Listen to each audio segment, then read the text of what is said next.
Naamoy mo ba? Oo, bakit? Kanina pa yun eh. Ganun talaga. Boss, naamoy mo ba?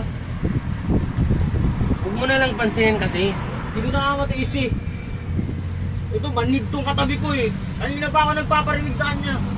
Nakataas pa rin talaga. Normal lang kasi yan, Brad. Kasi pampubliko itong sinakyan natin. Hindi naman to private. Hindi, pwede naman sana gumawa ng paraan. Pwede niya ibaba, hindi yung singaw niya pa eh. Hayaan mo na. Ganun talagang malay mo pa kung wala silang pang sa sarili. Ganun talagang realidad ngayon. Kaya kahit binaba, pa rin talaga, umahalingasaw eh. Sino bang pinaparinggan niyo dyan? Ha? Hindi siya katabi ko eh. Wala eh. Manid. Parang wala isang naririnig. Kaya nga eh. Sino? Oh, Manu! Di mo ba naamoy?